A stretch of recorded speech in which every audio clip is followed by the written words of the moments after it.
За манайхан галзуу кино сувагта тавтай морил хэдүүлээ Twisted Metal киноныхаа үргэлжлэлийг дуусгая. За тэгээд энэхүү галзуу киног та нарт ярих боломж олгосон Quiz Lab-ийн хамт олондоо баярлалаа. Тэгээд дардгуудаа дарсан бол олон тав юм ярилгүйгээр энэхүү галзуу киногоо хэдүүлээ дуусгацгаая.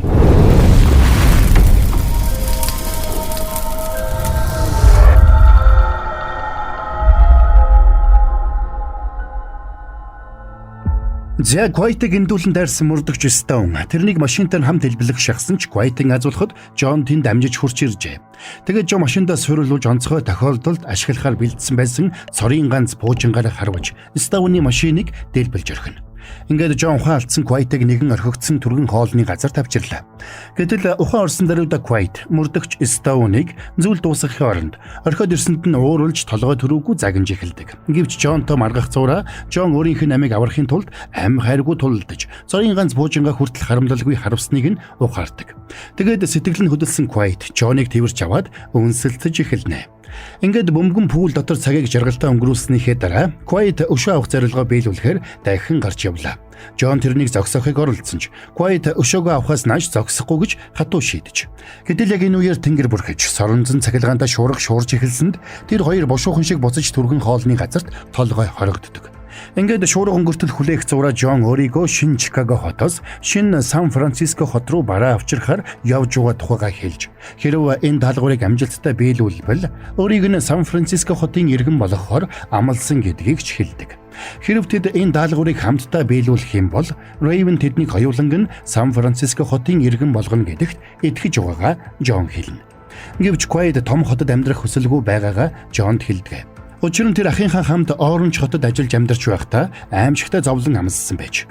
Хэдэн жилийн өмнө Quiet ахынхаа хамтаар Оранж хотод ажиллах боломж тохиожээ. Тэрхүү гэрээнд хэрв тэр 2-4 жил амжилттай ажиллавал тэдэнд хотын захад багахан хэмжээний эдлэн газар өгнө гэж заасан байна. Гэтэл тэд Оранж хотод ирсэн даруйда маш том алдаа гаргасан болохоо ухаарчээ. Тэнд тэр хоёр баян хүмүүсийн боол болсон ба эцэст нь алдаа гаргасан боолуудынхаа эд эрхтнийг гоёл чимэглэл болгон зүүх хоббитой байжээ. Тиймээс Quiet болон тэрний ах өчүүхэн төдий ч алдаа гаргах эрхгүйгээр 3 жилиг өнгөрөөж дахиад ганц жил тесчүүл өөрийн гэсэн эдлэнтэй болно гэсэн бодол тэдэнд тэр бүхнийг тэвчих хүчийг өгч байлаа. Энэ зур Quiet айл хэдийн алдаа гаргаж дунд хурууга тайруулсан байна. Ингээд нэг өдөр Quiet ахынхаа ажилдаг бүс рүү сэмхэн очиж мөрөөдлийнхөө талаар ярилцсан баярлж байтал ахынхын менежер гэнтхэн ороод ирдэг. Тэрээр байх ёсгүй газраа ирсэн Quiet-ийг шийдэхээр сүрдүүлсэн ч ах нь дүүгээ өмөрч менежертэйгээ муудалцсан. Ингээд тэр хоёр хоёулаа аюулд ордгийн даваан дээр тэдний ажилдаг түргэн хоолны газрын гадаа буу барьсан нэгэн боол эмэгтэй хурж ирээд үймэн дэгдэж эхэлдэг. Тэр эмэгтэй Quiet болон тэрний ах шиг эдлэн газартай болно гэсэн гэрээгээр энд ирж ажиллаж байжээ. Гэвч тэдэндээ байгуулсан гэрээ нь худал хуурмаг болохыг тэр мэдсэн тухайга чангаар хашгирч байлаа. Цагдаа нар тэр эмэгтэйг зохицуулах зур менежер нь үйлчлүүлэгчтэй тайвшруулж байлаа. Тэр зур Quiet тэндээс сэмхэн зогтож чадна. Гэвч тэр менежер болсон явдлыг мартсангүй. Тэр өрөөнд Quiet-ийн ахыг чирж гаргаад хүзүүнийхээ чимэглэл болгохоор өрөөсөн чихийг нь тас огтолж орхисон байна. Тэрээр үргэлжлүүлэн Quiet-ийн ахыг тамлах гэж байтал Quiet тэнд амжиж ирээд тэнд байсан хамгаалагчдыг буудаж нөгөө харгас менежерийн хоолойг хэрчиж орхиод ахыгаа аваад зугтаасан байж. Гэвч тэд инхүү зогтож явхдаа мөрдөгч Stone-д баригдаж ах нь амиа алдсан байна. Quiet-ийг ямар их зовлон үтсэн болохыг сонсож өрөвдсөн John тэрнийг тэрвэрлээ. Тэгэд тэр хаваас олдсон хүнсээр оройн хоол хийж идээд унтаж амарцгаажээ. Ингээд маргааш өглөө тэд эртлэн хөдөлж өдөржин давхсаар шинэ Чикаго хотын хэрэмд тулж ирлээ. Тэрээр бараа авах ёстой цэг дээр ирэхэд тэнд нэг ч хүн байсангүй. Тэд хамтдаа нэг харанхуй өрөөнд орж тэнд байсан барааг аваад бушуухан шиг буцаж давхцгаана. Шинэ Сан Франциско хот руу явах замынхаа тэг дунд нь тэд бензин авахар нэг газарт түр саадлаа. Ингээд John-ыг ойролцох дэлгүүрээс хүнс авахар явах зур Quiet бензиний нөөцөө базаахаар үлдэнэ. Энэ үеэр Mary гэгч нэгэн эмэгтэй Quiet дээр ирээд танилцлаа. Тэрээр John-ы машиныг таньж байсан учраас John-ыг хаанаагааг сургалдаг. Ингээд тэд хамтдаа нэг бааранд орж ирэхэд нөгөө эмэгтэй John-ыг харсан даруйдаа хурж ирээд үнсэнгүүтээ шууд алгадаад авна. Гэтэл John өмнө нь Maryтэй үерхдэг байж. Гэвч John сүү түгээгч болохын тулд Mary-гээс салсан байлаа. Харин одоо Mary өөрөө сүү түгээгчдийн нэг болсон нь. Тэдэнтэй ярилцаж байхдаа John Quiet хоёрыг холбоотой болохыг ойлгосон Mary битүүхэндээ хардаж тэднийг хорлохоор шийдсэн ч түүнийг нууж тэднийг уух ямаар дайлахар болно. Энэ үеэр өөрийн гэсэн бүлэгтэй болсон солиотой алиалагч Свит Түүт багада хоригдож байсан хүүхдийн засан хүмүүжүүлэх төв рүү хурж ирдэг. Тэрээр багада Маркус Кейн гэдэг нэртэй байж, Маркус Кейн хүү олон далдартай жүжигчин байсан ч жүжигийн хамтрагч болох нохой нь үзэгчдийн сэтгэлийг илүү ихээр татаж байгаад уурлан хэлгэнж, олонний нүдэн дээр нохоогоо цавчиж алсан хэрэгээр хүүхдийн колонд хүргэгдэж байжээ. Гэтэл шоронд хүргэгдсэн тэрнийг эцэг эх нь хүртэл нэг ч удаа эргэж ирсэнгүй. Ингээд шоронд 10 гаруй жил суусны дараа дэлхийг хамарсан сүйрэл болох үед тэрээр суллагдчих. Суллагдсан даруйдаа тэр эцэг эхтэрээ очиод тэднийг хоригдож байсан шоронгийнхоо өрөөнд гавалжгаад яваад өгсөн байна. Солиотой алиалагчийн энэ бүх яриаг сонссон Стив хамт яваа хүн нь галзуу солиотой болохыг ухаарч дараагийн хохирогч нь болохоос битүүхэндээ айж эхэлжээ. Тэднийг инхүү ярилцаж дуусаад шоронгийн гадаа талбайд гарч ирэхэд алиалагчийн бүлгийн гишүүдийг цагдаа нар бүгдийг нь буудаж алсан байдаг. Тэд солиотой алиалагчийг ч бас буудах гэж байтал. Стив тэрнийг хажуу тийш нь дарж унаад амийг нь авардаг. Энэ үеэр гидсээ дүүртэл шар хариг уусан Джон давсгаас суллахаар зогсож байлаа. Гэтэл Мэри тэрэн дээр хурж ирээд энд юу хийж явааг нь шалгаж эхэлдэг. Мэрийг салахгүй шалгаагаад байсан учраас Джон ч өөрийнхөө гүйцэтгэж байгаа даалгаврын талаар Мэрид нэг бүрчлэн хэлж өгнө. Гэвч тэднийг бааранд орж ирэх үед Мэри тэнд байсан найзуудаа Джонни биелүүлж байгаа даалгаврын талаар хэлсэнд цаадуулан Джонни тээвэрлж байгаа ачааг булааж Рейвэнд өгөхөөр бүгд нэгдэцгэн. Учир нь тэд бүгдээрээ шинэ Франциско хотод амьдрахыг хүсэж байлаа. Гэвч тэнд байсан сүү түгээгчид бүгд хар амиа бодцгоно. Тиймээс удалгүй Джонни ачааг булаацалтсан гурвалжин дөрвөлжин тулаан өрнөдөг. Мэригийн хувьд хуучин найз залууг нь булаасан Квайтыг алахаар улайран дайрч байлаа. Гэвч Квайт мөчөөгөөглгүй тулалдаж эцэст нь жижиг сүхээ Мэригийн цээжинд зоож амийг нь хөнөөдөг. Ингээд гурвалжин дөрвөлжин тулааны эцэст Джон Квайт хоёр эсэм мэндүүлдэж тэндээс бушуухан шиг явцгаана. Нөгөө талд Стив алиалагч хоёрыг үгсэн гэж бодсон Майк хамтрагчийнхаа хамт тэдэн дээр явж очлоо. Гэвч Стив амьд байгааг хараад Майк баярлдаг. Гэтэл тэрний ард явсан хамтрагчийг нь алиалагч ядах юмгүй зүйл дуусгаад Майкийг алахаар багал зурдан авна. Стив алиалагчийг ядгаж Майк мөрдөгч Стивнийг олоход нь тэдэнд тусалж чадна гэж ятгадаг. Маргааш өглөө Джон Квайт хоёр ачаагаа хүргэж өгөхөөр хурдлан давхиж явлаа. Давхиж явахдаа Квайт машиныхаа урд талын шургуулганаас Джонни багийн зургийг олж гэр бүлийнхэн талаар асууж шалгаж эхэлнэ. Гэвч Квайт анхаарал алдаж гартаа барьж байсан зургаа салхинд хийсгэж орхилоо. Ингээд тэд замын хажууд зогсоод салхинд хийссэн Джонни гэр бүлийн зургийг ирж хайхаас аргагүй боллоо. Гэвч тэднийг арайхийн алга болгосон зургаа олох үед өмнө нь таарч байсан ариун хүмүүс бүлгэллийн нэгэн этгээд тэдний машиныг унаад зогтчихдаг. Ингээд эзгүй талд явгарч үлдсэн Джон ууралж зам даган алхаж эхэллээ. Квайт Джоныг дагаж уучлал гуйсаар байсан ч Джон ууралсандаа нэг ч үг дуурахгүй. Учир нь хулгайд алдсан машинда Джон маш их хайртай байж тэрээр машинда Эвелин гэдэг нэр өгсөн байна. Тэрнийг инхүү шаналж байгааг харсан Квайт машинаа олоход нь заавал туслах болно гэж амлалдаг. Энэ үеэр Джон магнасад урсан саналаа. Дэлхийг хамарсан сүйрлийн үеэр Джон эцэг эхээсээ салж төөрсөн байж ойд төрсэн Джон хүү үлсхийн эрхэнд мод руу авирч жимс идэх гэж байгаад унаж уулын уруу өнхөрж өргөжээ. Өнхөрж явахдаа Джон анх Эвелинтэй таарч байжээ. Тэр цагаас хойш Эвелин Джонни орон гэр болж өдийг хүртэл 20 гаруй жил хамт явна хийнэж. Тиймээс Эвелинийг олж авахаас нааш зогсохгүй гэж Джон хатуу шийджээ. Тэгэд тэд зогсолтгүй алхасаар шүн дунд гэхэд ариун хүмүүсийн тосгонд хурж ирлээ. Тэд өөрсдийгөө танигдуулахгүй тулд баг өмсөн тэдний дунд шургалан орлоо. Тэднийг инхүү явж байх зур ариун хүмүүсийн толгойлогч болох номлогч хурж ирдэг. Бүлгийн гишүүдч номлогчийг хараад баярлаж Джонни машиныг хулгайлсан этгээд машина номлогчд бэлгэлж түлхүүрийг нь гардуулдаг. Хайртай машина үүр далтахаас айсан Джон шууд номлогч руу явж очиод тэрнийг хаалц тулаанд дуудаж ялсан хүн нь энэ машиныг авъя гэж хэлнэ. Гэвч Джоныг номлогчтой тулалдаж эхэлсэн даруйд Джонд ялах ямар ч найдвар байхгүй болохыг Квайт ойлгодгоо. Тиймээс Джонд туслахаар яарвчлаа. Тэрээр гаражд байсан нэгэн механикчийг ухаан алдатлан цохиж орхиод машиныхын түлхүүрийг авч Джон руу очлоо. Энэ үеэр номлогчд ялагдсан Джон торонд хоригдсан байлаа. Аим шиг адал явдал гэх мэт ямар нэг зохиолоор найз нөхөд хамт олноороо оргож зүгтэх даалгавар биелүүлж хурц ухаан авхаал самбаа шаардсан нөхцөл галзуу мэдрэмжийг авахыг хүсвэл Quest Lab-ыг зориорой. Quest Lab.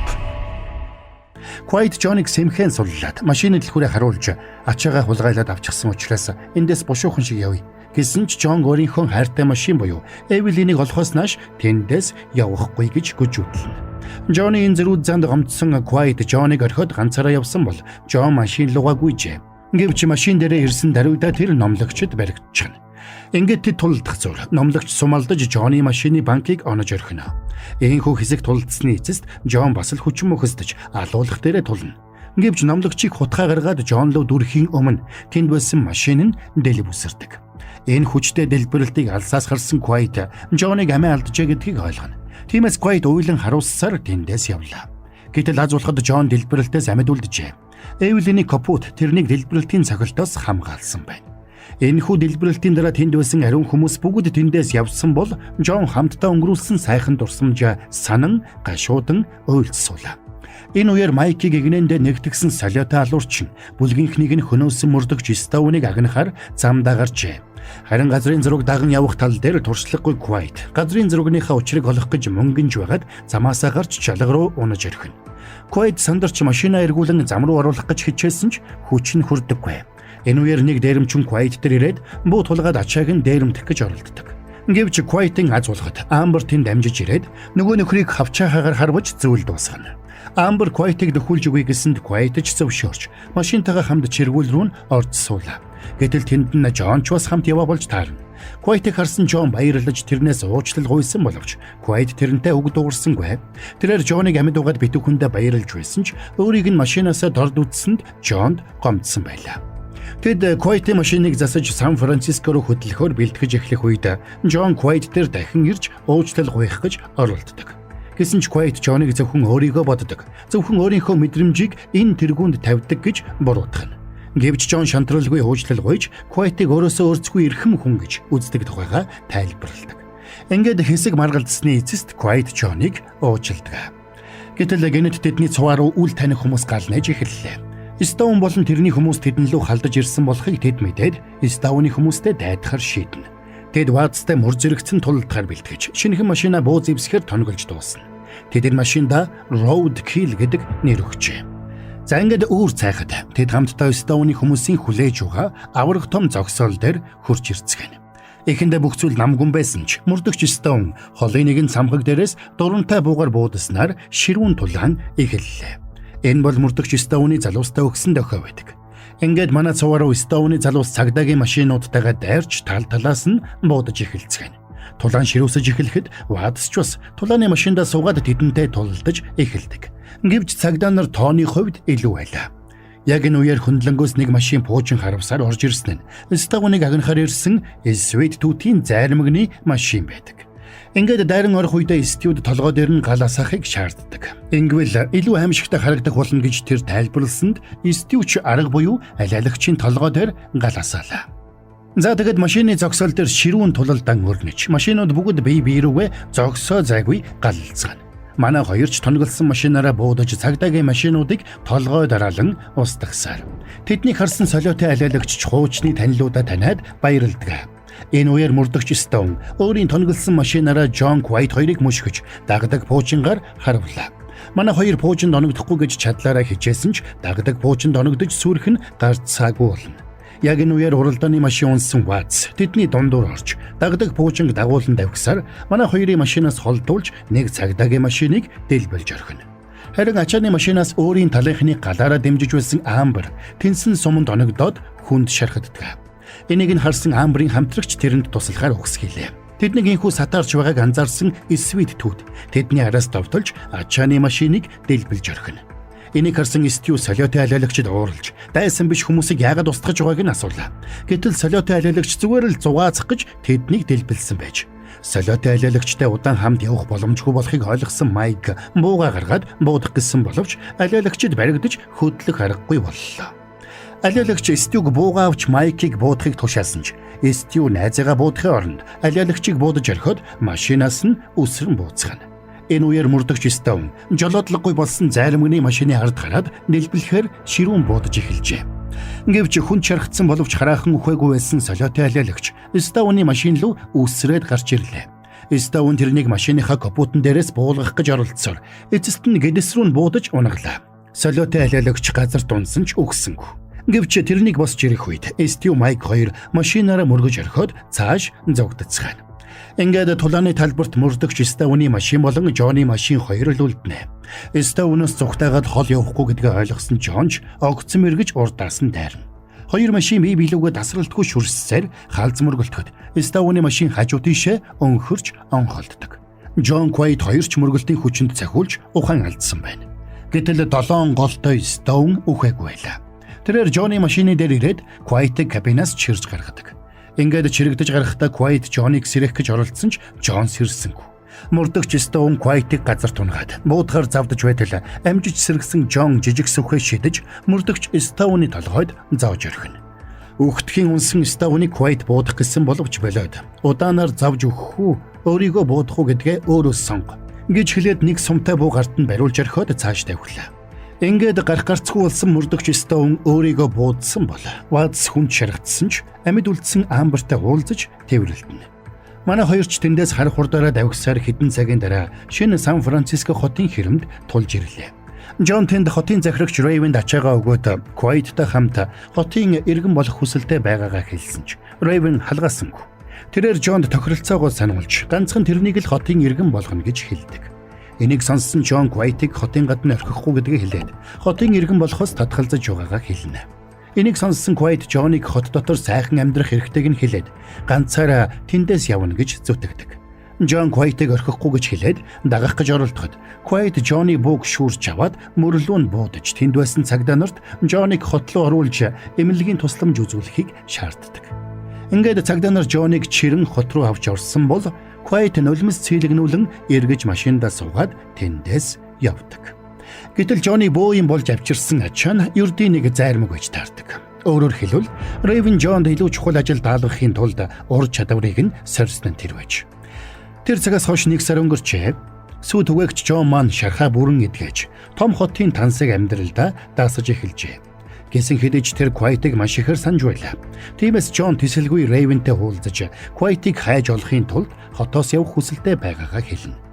Энийг сонссон Рейвен Джоныг хоттой үлдээхийн тулд тэрнийг багада амьдарч байсан байшинд нь дагуулж ирээд багийнхан зургуудыг үзүүлдэг. Эцэг их болон дүүгийнхэн зургийг харсан Джон тэрний өдөр юу болсныг баг-багаар санаж эхэллээ. Сүүрэл болсон тэр өдөр аав нь Джонд машина бариулаад ойруу зугтаалгасан байж. Энэ бүхнийг дурсан сансан ч Джон Квайтыг хайж олох бодлосоо эргэсэнгүй. Тэрхэн мөчөд Джоныг зогсоох боломжгүй болсныг ойлгосон Рейвен тэрэнд бүх хүннийг хэлдэг.